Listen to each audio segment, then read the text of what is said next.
এই হচ্ছে একেবারে রেল ইঞ্জিনের সামনেটা, মানে মণ্ডপের অগ্রভাগী রেল ইঞ্জিনের প্রতিমা আপাতত প্রস্তুত হয়ে গেছে, চক্ষুদানের কাজ বাকি রয়েছে। প্ল্যাটফর্ম কিন্তু ফুটে উঠছে এই মণ্ডপের ভেতরে এইভাবে, এই আদলে। হ্যাঁ, টিকিট কাউন্টারে কোনো টিকিট যে দিচ্ছে সে কোনো মানুষ নয়, টিকিট দিচ্ছে একটা জেব্রা। হ্যাঁ,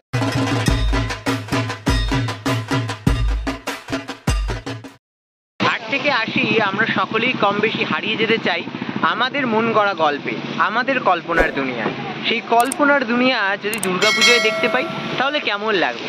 আমার তোমার সবার যদি কল্পনা একই রকম হয়, কল্পনার মেঘের যদি আমাদের ভিড় হয় তাহলে কেমন লাগবে? সেই মজাটাই বা কেমন?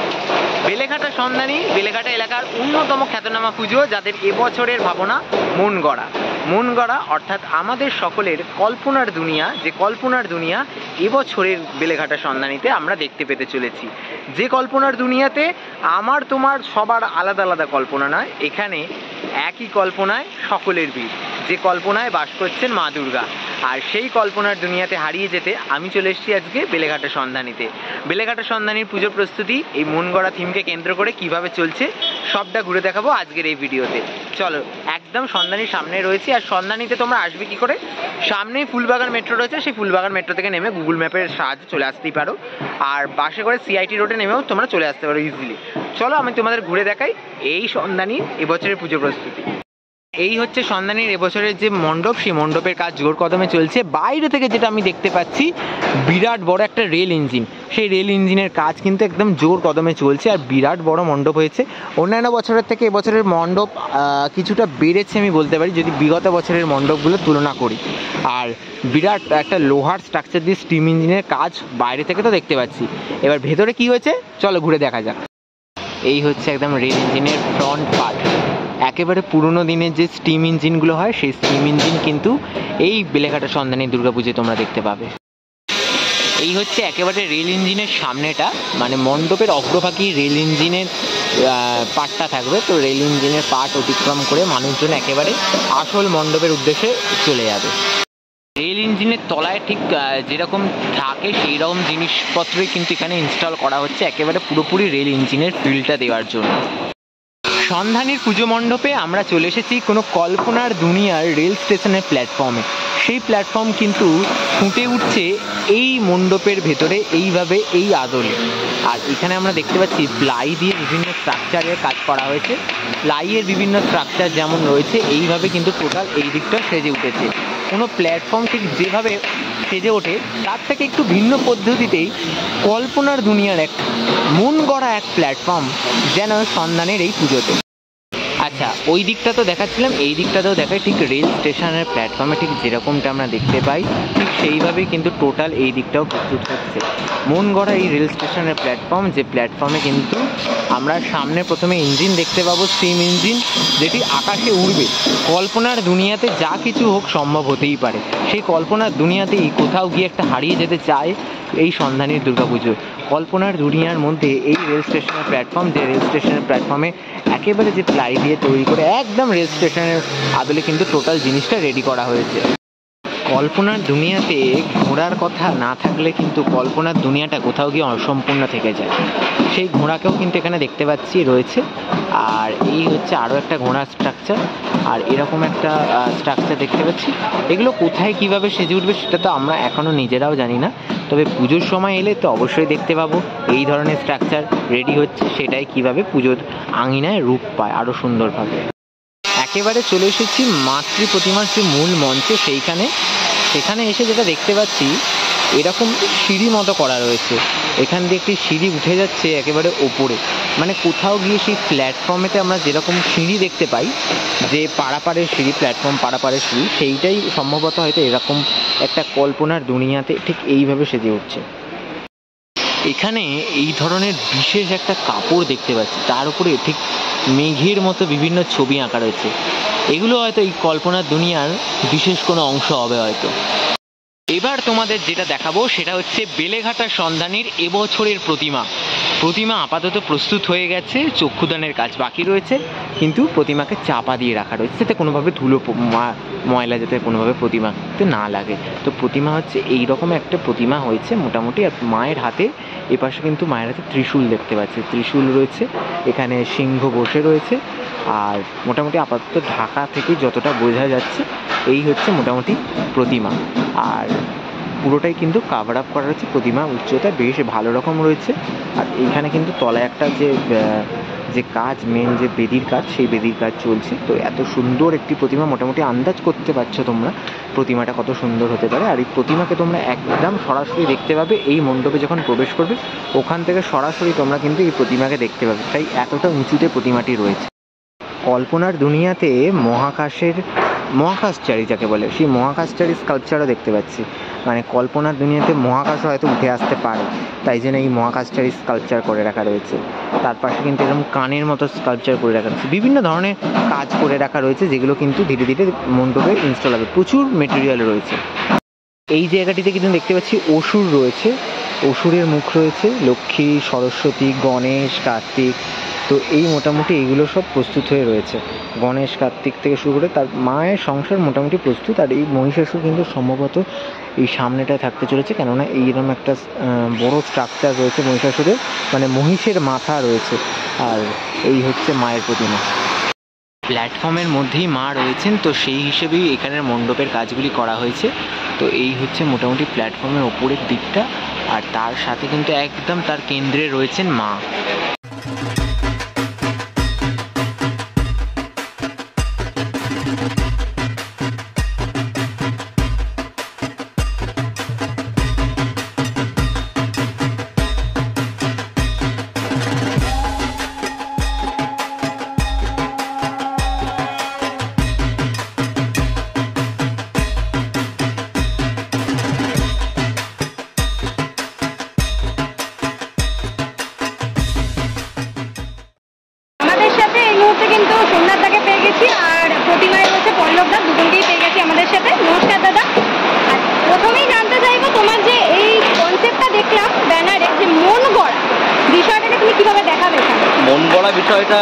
মন গড়া মানে একটা কাল্পনিক ব্যাপার, যেটা আমরা প্রতিনিয়ত যে সমস্ত দৃশ্য জগৎ দেখি, তো সেখানে তো অনেক ঘটনা, অনেক জিনিসপত্র দেখি। তো সেখান থেকে আমাদের কল্পনায় আমার একটা অবচেতন মনে হয় যে যদি বিষয়টা এরকম হতে পারতো, যদি এই যে একটা কোশ্চেন মার্ক এরকম হতে পারতো, এরকম একটা কোশ্চেন মার্ক যেটা আমরা শুধু কল্পনাতেই করতে পারি, সেটা বাস্তবে সম্ভব নয়।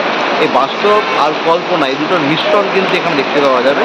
হ্যাঁ, সেটা মন গড়া প্রাথমিকভাবে শুরু করলেও এইটার বিষয়বস্তুর নাম দিয়েছি প্ল্যাটফর্ম নম্বর 1/3। প্ল্যাটফর্ম নম্বর 1/3 আমরা প্ল্যাটফর্ম দেখতে অভ্যস্ত যে 1, 2, 3 অর ABCD এরকম একটা প্ল্যাটফর্ম নাম্বার আমরা দেখতে অভ্যস্ত, কিন্তু 1/3 বা 1/3 এরকম একটা প্ল্যাটফর্মের সঙ্গে হতে পারে না। মানে একটা অর্ধ জায়গা, একটা 1/3 জায়গা বাস্তব আর বাকি অংশটা কাল্পনিক, এরকম একটা জায়গা তৈরি করার চেষ্টা করছি এখানে। এটা একটা প্ল্যাটফর্ম, বেসিক্যালি একটা প্ল্যাটফর্ম, যে প্ল্যাটফর্মের মধ্যে দিয়ে আমরা নিত্যদিন যাতায়াত করি, কিন্তু এখানের প্ল্যাটফর্মটা অন্যরকম। এখানে টিকিট কাউন্টারে কোনো টিকিট যে দিচ্ছে সে কোনো মানুষ নয়, টিকিট দিচ্ছে একটা জেব্রা। হ্যাঁ, একটা স্টিম ইঞ্জিন, সেখানে কোনো কিন্তু মানুষ সেটাকে অপারেট করছে না, তার একটা উইংস আছে, তার ডানা আছে, সেখানে সেটা অপারেট করছে কিছু জিরাফ। তো এইরকম অদ্ভুত জিনিস, একটা ওভারহেড ব্রিজ, সেখান দিয়ে মানুষজন উঠছে না, কিছু শামুক, কিছু সেইগুলো উঠে যাচ্ছে। তো এইরকম একটা জগৎ যেখানে আমরা ঢুকবো, আমরা মানুষ হিসাবে এই জগৎটার মধ্যে ঢুকবো, আমরা সেটাকে প্রত্যক্ষ করবো। যেখানে দেবী হচ্ছে এই কল্প জগতের একটা অধিষ্ঠাত্রী দেবী, সেই কল্প জগৎটাকে পুরো নিজের শাসন ক্ষমতার বলে সেটা অপারেট করছে, এরকম একটা বিষয়বস্তু নিয়ে কাজ। মোটামুটি কাজ কতদূর এগিয়েছে? কাজটা অনেকটাই এগিয়েছে, আশা করছি সময়ের মধ্যে শেষ করতে পারবে, এবং এটা দর্শকদের কাছে যোগ্য হবে সেটাও আশা আছে। এবারে আসবো যে মানুষ তো এখানে আসবে একটা প্রতিমা দর্শন করতে, একটা মণ্ডপ দর্শন করতে, কিন্তু এই যে এখন যে পরিস্থিতিটা চলছে সেইটার কথা মাথায় রেখে তুমি কি বলবে? এটার কথা মাথায় রেখে এরকম পরিস্থিতি তো এক্সপেক্টেড নয়। এরকম পরিস্থিতিতে এইরকম পরিস্থিতি ভেবে আমরা কাজও করিনি। এই পরিস্থিতি ঘটার আগে থেকে কাজটা শুরু করা হয়েছে। তো আমি এবছর যে কাজগুলো করছি তার মধ্যে একটি কাজ কিন্তু মহিলাদের জীবনযাপন নিয়ে একটা কাজ করছি, সেটা বালিগঞ্জ 71 পল্লীতে কাজটা করছি। তো সেটা এই পরিস্থিতির সাথে রিলেটেড, কিন্তু হচ্ছে এই পরিস্থিতিটা আমরা কখনোই আশা করব না যে ভবিষ্যতেও ঘটুক, বা যেটা ঘটে গেছে তার প্রকৃত বিচার তো অবশ্যই দাবি করছি। কিন্তু এই পরিস্থিতির মধ্যে দিয়ে পুজোর মধ্যে তো মানুষ একটুখানি ভালো লাগা, একটু রিল্যাক্স হতে চায়। কোনোরকমভাবে এই দুঃখময় ঘটনার থেকে একটু যদি মানুষকে যদি রিল্যাক্সেশন দিতে পারি, সেটা আমি চেষ্টা করি। অনেক ধন্যবাদ দাদা তোমাকে। এইবার আসবো দাদার কাছে, যে দাদা প্রতিমাটা তুমি কিরকমভাবে গড়ছো, কারণ এই পুরো বিষয়টাই কাল্পনিক। সেখানে সোমনাথদার সাবজেক্ট অনুযায়ী এটাকে ভাবতে হয়েছে, যেখানে ঠাকুরটা আমাদের সাধারণ জীবনেরই একজন নারী, সে দেবী রূপে আসছে সাধারণ একটা শাড়ি পরে, কিন্তু এখানে কাল্পনিক যেহেতু সেখানে একটু পরীর রূপে দেয়া হয়েছে, এবং তার হাতগুলোই যেন ডানার মতো উড়ে যেতে চাইছে, আবার এক হাতে তার অস্ত্র। ঠাকুরটা যখন দেখবেন তখন বুঝতে পারবেন মানে যে ঠাকুরের একটা ভালো চমক আছে একদম। বলা যেতে পারে। এবং সে শাসন করছে, সে আমাদের আশীর্বাদ করছে, সে আমাদের দান করছে, সেই একটা ছন্দ রেখে ঠাকুর প্রতিমাটা তৈরি হয়েছে, যেটা সম্পূর্ণ একটা ট্র্যাডিশনাল ওয়েকে ভেঙে নতুন রূপে দেয়া হয়েছে। অনেক ধন্যবাদ দাদা। এই মুহূর্তে দাঁড়িয়ে রয়েছি একেবারে এই রেল ইঞ্জিনের তলায়, মানে আমার মাথার উপর এই রেল ইঞ্জিন রয়েছে। রেল ইঞ্জিন আকাশে উঠছে এবং তার তলায় আমি জনসাধারণ হিসেবে এক কল্পনার দুনিয়াতে চলে এসেছি। তাহলে আজকের ভিডিওতে তোমাদের সাথে শেয়ার করে নিলাম বেলেঘাটা সন্ধানের এবছরের পুজো প্রস্তুতি। শিল্পীর মুখ থেকেও জেনে নিলাম যে কীভাবে সেজে উঠছে এবছরের বেলেঘাটা সন্ধানের পুজো মণ্ডপ। সব মিলিয়ে সন্ধানে যে এবছর দারুণ একটা চমক দিতে চলেছে তা বলার অবকাশ থাকে না। মন গড়ার এই দুনিয়াতে আমরা সকলে হারিয়ে যেতে অপেক্ষায় থাকবো, কেননা হাতে আর মাত্র কয়েকটা দিন, তার মধ্যেই কিন্তু আমাদের প্রাণীর উৎসব শুরু হয়ে যেতে চলেছে। আর তারপর তো আমরা দেখতেই পাবো সন্ধানে কীভাবে আমাদের চমক দিচ্ছে। সব মিলিয়ে সন্ধানী চমকের জন্য আমরা অবশ্যই অপেক্ষা করব। তবে আজকের মতো ভিডিওটা আমি এখানেই শেষ করছি। আরও পুজোর আপডেট আসছে আমার চ্যানেলে খুব তাড়াতাড়ি, তাই চ্যানেলটা সাবস্ক্রাইব করে রাখো। ভিডিওটা ভালো লেগে থাকলে লাইক আর শেয়ার করতে ভুলবে না। আজকের মতো নিচ্ছি বিদায়, সকলকে এখানেই টাটা।